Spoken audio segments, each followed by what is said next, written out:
ناظرین، مولانا رومی نے کیا خوب کہا، عارف تو پانی کے کٹورے میں بھی خدا کو دیکھتا ہے، لیکن جنہیں خدا سے محبت نہ ہو انہیں اپنا چہرہ ہی نظر نہیں آتا۔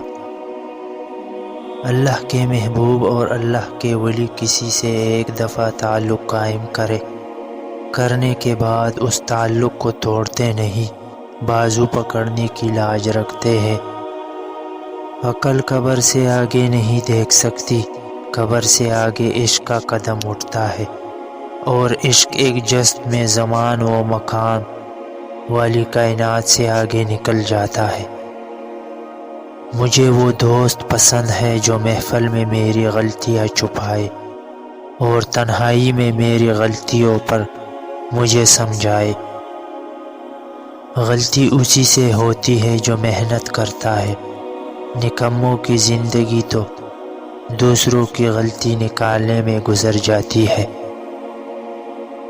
تمہارا تہجد پڑھنا تمہارے رب سے عشق کا ثبوت ہے۔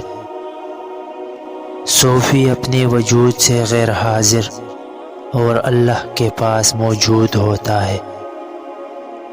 جھگڑے میں کودنا انتہائی آسان ہے، لیکن اس سے نکلنا انتہائی مشکل۔ جو رب کو میرے قبول ہو وہی کاش میرے اصول ہو، وہی صبر ہو وہی گفتگو، وہی سادگی وہی عاجزی۔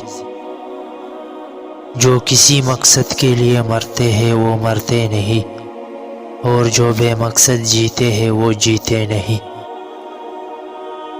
بے شک خواہشات نفس کا چھوڑنا کڑواہٹ پیدا کرتا ہے، لیکن یہ اللہ کی دوری کی کڑواہٹ سے بہتر ہے۔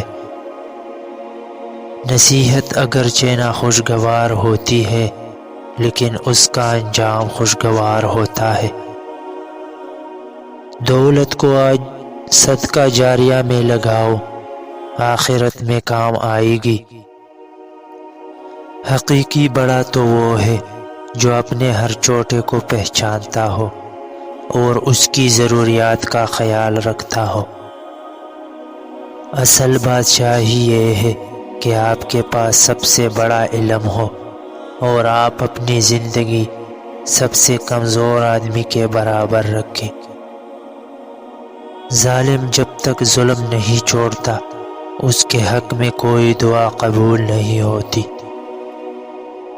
مظلوم کی تکلیف تو چند ساعت کی ہوتی ہے، مگر ظالم ابدی مصیبت میں مبتلا ہو جاتا ہے۔ مشکل وقت کا فائدہ یہ ہوتا ہے کہ فالتو لوگ زندگی سے نکل جاتے ہیں۔ نیک نیت کی وجہ سے کام نیک اور بری نیت کی بدولت برا ہو جاتا ہے۔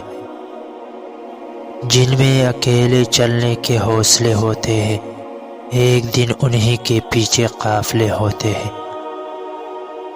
برداشت اور معاف کرنا انسان کی طاقت کی بہترین مثال ہے، جبکہ انتقام کی خواہش انسان کی کمزوری کو ظاہر کرتا ہے۔